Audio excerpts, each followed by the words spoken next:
B de la normal Corozal.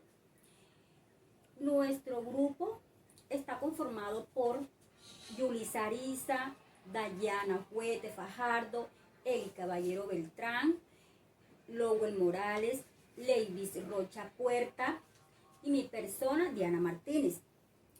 Nuestro componente fue el componente químico y el tema a tratar es el átomo y los sistemas químicos.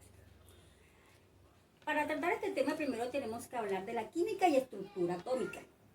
La química se encarga de estudiar las propiedades y estructura de la materia y las leyes que rigen los procesos químicos.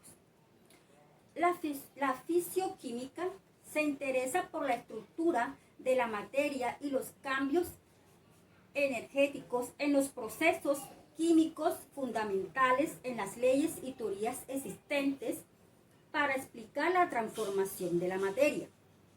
La química inorgánica estudia la mayoría de los elementos compuestos diferentes del carbono y sus derivados. Esto más bien trata de la fabricación de plásticos, de desinfectantes, de aditivos.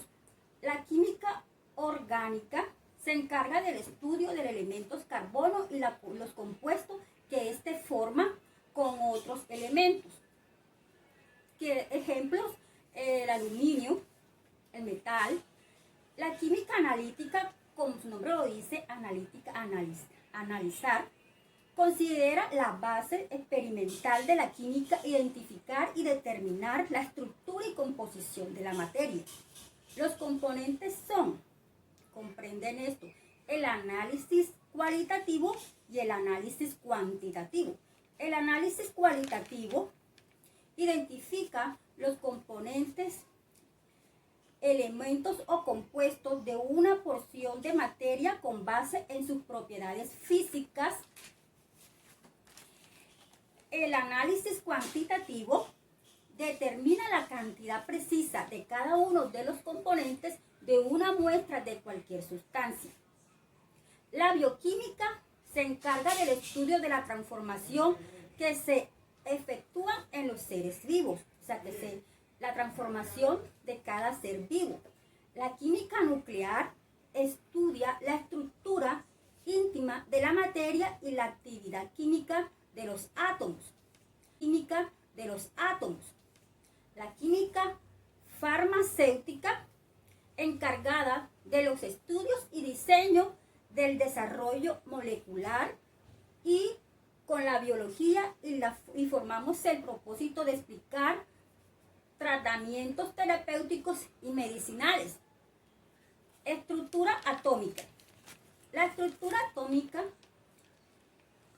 como su nombre lo dice, la materia está conformada por átomos. El átomo es la partícula más pequeña de un elemento que puede cambiarse conservando sus propiedades. El átomo es un neutro, puesto que contiene igual cantidad de carga positiva y negativa. Un átomo puede convertirse en un ion cuando resulta cargada eléctricamente. Si un átomo muestra que uno recibe electrones, se transforma en un anión. Para simplificar, cada electrón se convierte en un catión. Podemos hablar también de la estructura actual del átomo. Considera que el átomo consiste de una zona central o nuclear donde se encuentran los patrones y los neutrones y de una zona que rodea al núcleo donde se encuentran los electrones. Las características de estas partículas se resumen en el siguiente cuadro, como lo podemos ver en la diapositiva. Partículas: carga eléctrica, masa, unidad de masa atómica. El patrón es más 1, es la carga eléctrica. Y la masa, unidad de masa atómica es 1,0073. El neutrón es 0. Y su masa es 1,0087. El electrón es menos 1, es 0,0058.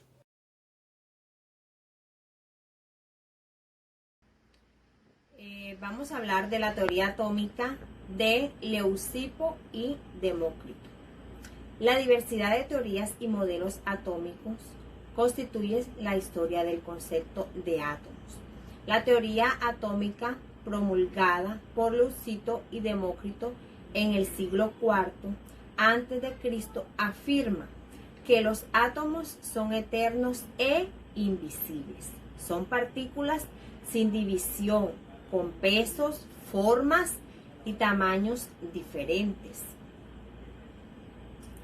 Consta de los siguientes postulados.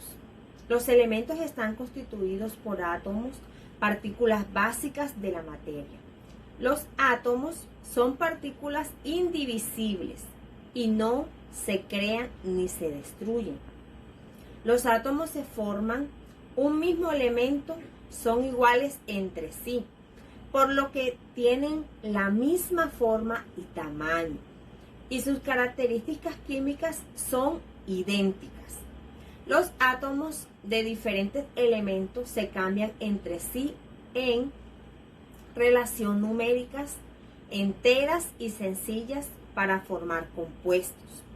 Los átomos de los diferentes elementos pueden cambiarse en distintas proporciones numéricas para formar más de un compuesto. El modelo atómico de Thomson, el átomo se representa como una masa fluida, cargada positivamente, en cuyo seno se encuentran distribuidos los electrones en posiciones tales que el campo eléctrico resultante es nulo. Se trata de un modelo eminentemente estático. El modelo nuclear de Rutherford presenta las siguientes características. Existe un núcleo cargado positivamente en el que se encuentran concentradas todas las masas. Los electrones giran alrededor del núcleo en número igual a la carga nuclear. La carga positiva del núcleo coincide con el número de orden del elemento en el sistema periódico, o sea, con su número atómico. Los átomos son en su mayor parte espacios totalmente vacíos. Este modelo fue propuesto en 1914. Los electrones están localizados en órbitas o niveles de energía alrededor del núcleo, así como la Tierra gira alrededor del Sol, puesto que la energía de estas partículas subestima está cuantizada. Los electrones de los niveles más cercanos al núcleo tienen mayor energía que los de los niveles más alejados del núcleo. Los niveles en total son 7. A cada uno se le asignó un número cuántico principal que se representa por la letra N. Toma los valores del 1, 2, 3, 4, 5, 6 y 7, partiendo del nivel más cercano del núcleo hacia afuera, También se usan las letras K, L, M, N, O, P y Q. El número máximo de electrones posibles en cada nivel está dado por la fórmula 2n al cuadrado. Así el nivel 1 tiene hasta 2e, el 2 horas 8e, en 3 horas 18e, en 4 horas 32e. Los niveles superiores pueden contener 50, 72 y 98, pero se encuentran incompletos regularmente. Un electrón, al pasar a un nivel de mayor energía, absorbe E, y al pasar a un menor libera E. El nivel extremo de un átomo neutro no debe contener más de 8 electrones. El modelo mecánico, este modelo tiene como referencia el modelo atómico de Bohr-Sommerfeld y de Schwarzschild. Son unos modelos que abarcan la cantidad de núcleos y corresponde al modelo actual o modelo de átomos. En este los electrones giran alrededor del núcleo con energía cuantizada en niveles de energía de forma elíptica que contienen subniveles y estos a su vez orbitales.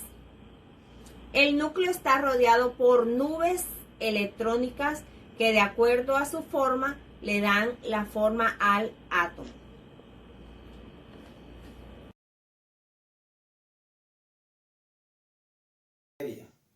Es todo lo que existe en el universo de la Tierra. Tiene masa, tiene volumen, tiene concepto moderno. Albert Einstein. La masa es la medida de la cantidad de la materia contenido en un cuerpo. El peso de un cuerpo es la medida y la fuerza de la gravedad entre un objeto en el centro de la Tierra. Fase de la materia.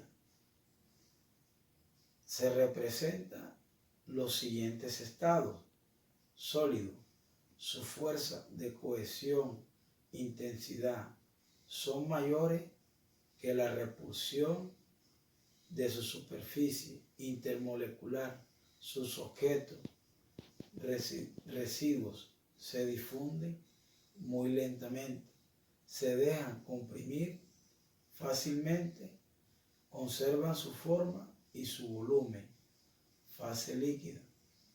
Fuerza de cohesión intermolecular son más o menos la misma intensidad que la repulsión de sus espacios intermolecular.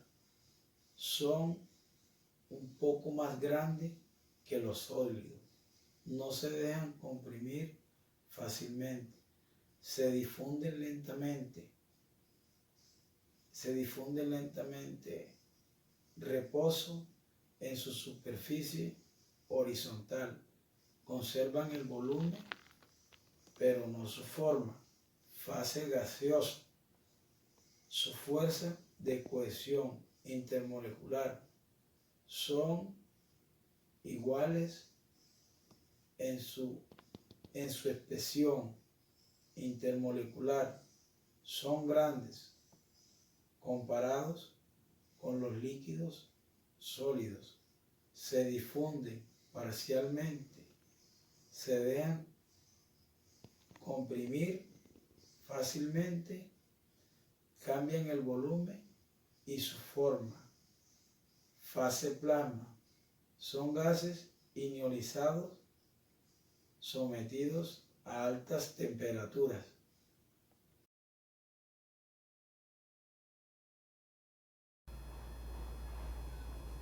Hola, ¿te has preguntado por qué el agua moja? Sabes que a veces parece una pregunta tonta, por decirlo de esta manera, pero la respuesta es muy buena. Y si quizás te has preguntado y no has investigado, quiero darte la razón. ¿Y por qué empiezo con esto? Porque a raíz de esta respuesta es que vamos a poder entender un poco el tema que vamos a seguir hablando ahora en cuanto a la materia. Bien, quiero darte la razón, quiero darte la respuesta por qué el agua moja. Y es que existen dos fuerzas, ¿sabes? Hay una que es de cohesión, que es la cual nos dice que el agua está compuesta por partículas que tienen H2O, perdón. En este caso quiere decir que estas partículas son húmedas y por eso el agua moja. Pero quiero que nos centremos en esta palabrita, partículas. porque de allí es donde se va a desprender esto que vamos a empezar a tocar ahora, que son los cambios de fase de la materia. Y estos se dan porque los estados de temperatura empiezan a cambiar, empiezan a variar, empiezan a definir, y asimismo estas partículas se van a empezar a modificar. Y según la modificación que tengan estas partículas, como les decía ahora mismo, con base a la temperatura o energía que se les presente, así va a ser su estado. Como vimos ahorita anteriormente, vemos que existen 4 fases de la materia: líquido, sólido, gaseoso y plasma.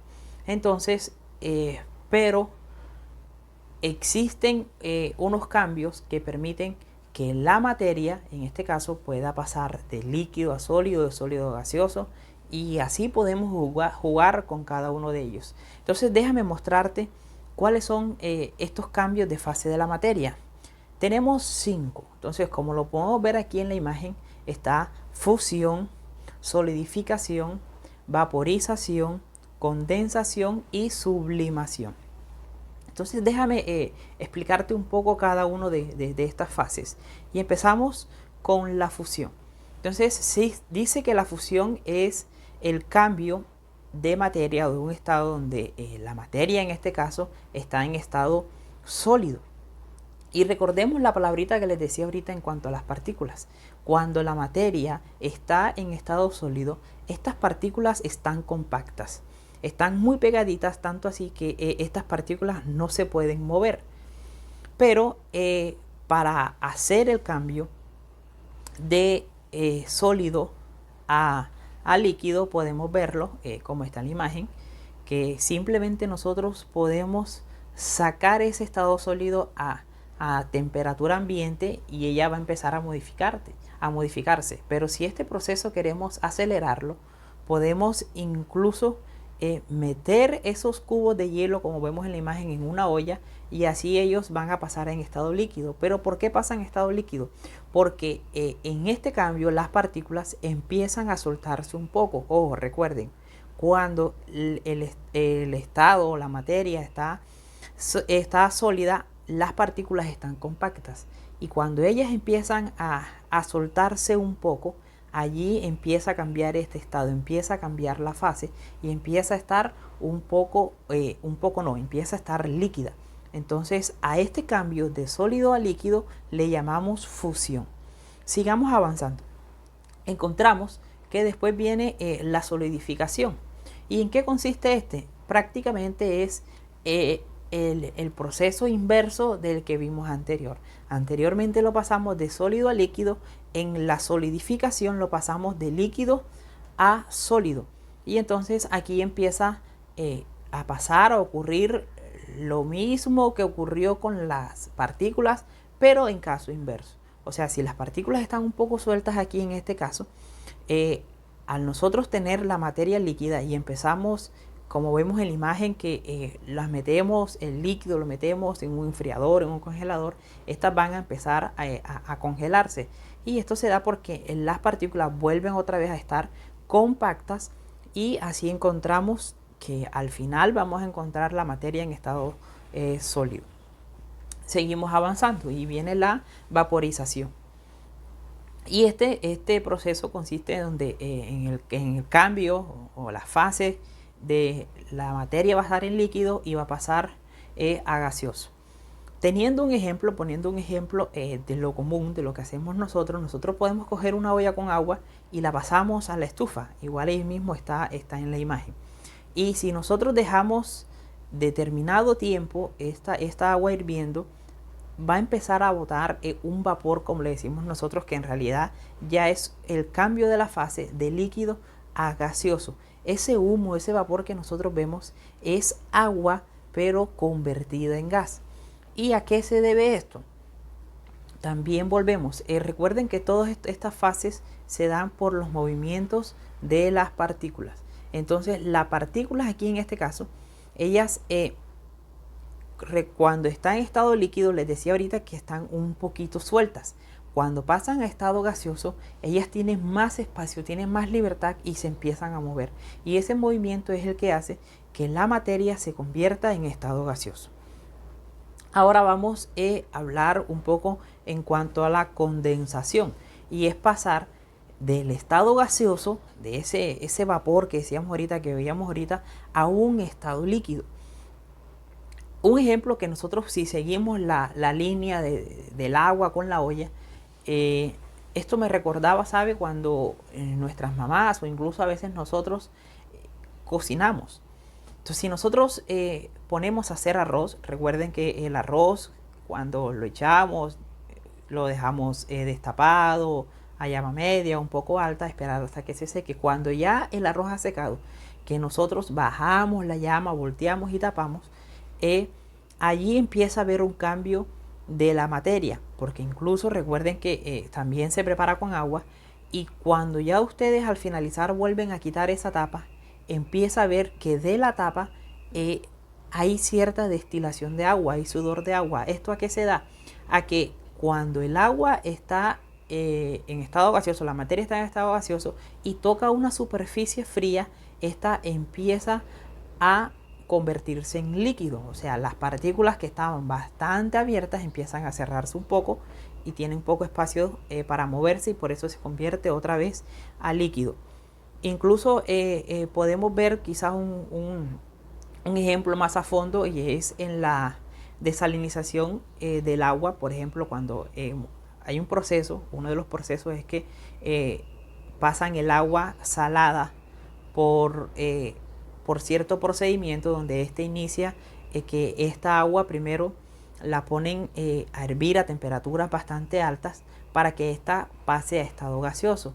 Ese estado gaseoso va a pasar por unas tuberías que, como vemos en la imagen, está dentro de agua, y así para que cuando este gas, porque después que el agua hirvió pasa por estos tubos en forma de gas, este gas se va a enfriar porque la superficie va a estar fría, y al salir de estas tuberías va a salir otra vez en forma líquida, pero va a ser agua que ya no es salada. A este proceso le llamamos condensación. Y para finalizar vamos a hablar de la sublimación. Y esto es un paso directo, ¿sabe? Porque si nosotros veíamos ahorita los pasos anteriores, por ejemplo, donde pasamos primero el agua de un estado sólido a un estado líquido y después a un estado gaseoso, en esta sublimación es un cambio donde pasa el estado de la materia, de un estado sólido a un estado gaseoso directamente, sin necesidad de pasarlo por líquido.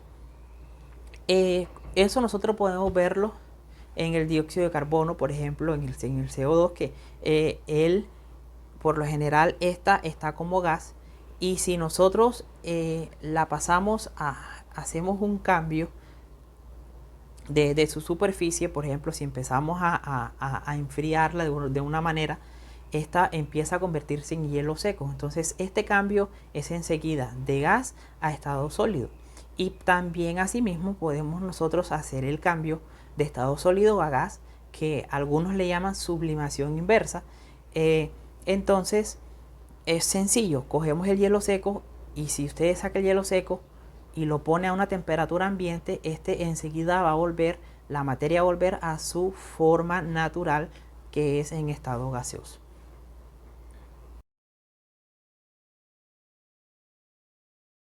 Bueno, continuamos con las propiedades de la materia. Las propiedades de la materia pueden ser de dos clases: generales o extrínsecas, y específicas y extrínsecas. Las generales o extrínsecas son comunes a todos los cuerpos al margen de su estado físico, como forma, tamaño, masa, volumen y la impenetrabilidad. Y cuando decimos de las propiedades de la materia específica o intrínseca, no dependen de la cantidad de la materia. Se agrupan de físicas o químicas. Las físicas pueden determinar sin que ocurran cambios en la composición de la materia, como el olor, el sabor, el color, la densidad, la dureza, la conductividad térmica y la ductibilidad. Los químicos describen el comportamiento de la sustancia desde el punto de vista de su composición. Son particulares a cada sustancia. Las transformaciones de la materia. Los cambios que sufre la materia se llaman procesos y se clasifican en tres: físicos, químicos y nucleares. El proceso físico son transformaciones en las que no se altera la composición química de la materia. Por consiguiente, son reversibles, como podemos observar el ejemplo del hielo y el agua. El agua, cuando se pasa a congelarse, se puede descongelar de nuevo y vuelve a ser el agua. Quiere decir que ese proceso es reversible. Cuando hablamos de procesos químicos, corresponde a reacciones químicas. Son cambios en los que se altera la propiedad inicial de la materia y en su mayoría son irreversibles. Pueden ser endotérmicos o exotérmicos. El endotérmico absorbe la energía, puesto que la cantidad de energía es mayor a los productos en que se relaciona. El exotérmico libera energía, puesta que la cantidad de energía es menor al producto que es reaccionante. Por ejemplo, podemos observar cuando la manzana se oxida por el aire que la cortamos, y en el ambiente ella misma se oxida. Son procesos irreversibles, procesos químicos irreversibles. Y cuando hablamos de procesos nucleares, son transformaciones de la materia en energía.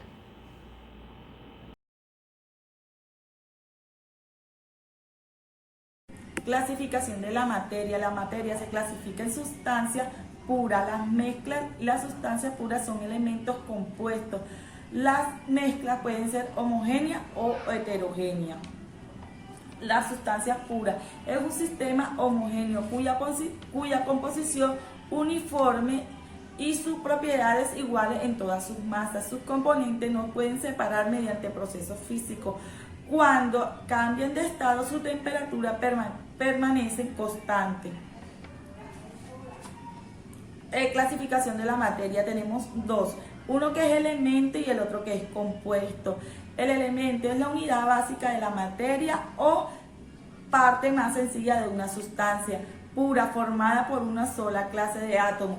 Se presenta mediante símbolos químicos, y el compuesto es una sustancia pura formada por dos o más elementos en una relación fija. Solo se puede separar en sus elementos mediante procesos químicos que se representa mediante una fórmula química. Clasificación de las materias. Tenemos la mezcla. Es el agregado de dos o más sustancias en la relación variable, cada una de las cuales conserva sus propiedades. Se pueden separar mediante procesos físicos y su temperatura varía durante el cambio de estado. Clase de mezcla. Se presenta mezcla homogénea que se presenta en una sola fase. Ejemplo, la solución, y la mezcla heterogénea, que presenta varias fases. Ejemplo, el concreto, la ensalada, la sopa. Clase de mezcla. Tenemos mezcla homogénea y tenemos las mezclas heterogéneas. Separación de las mezclas. Para separar las mezclas tenemos dos métodos, uno que es el físico y el otro que es el mecánico. El método físico, tenemos la destilación, cristalización y cromatografía.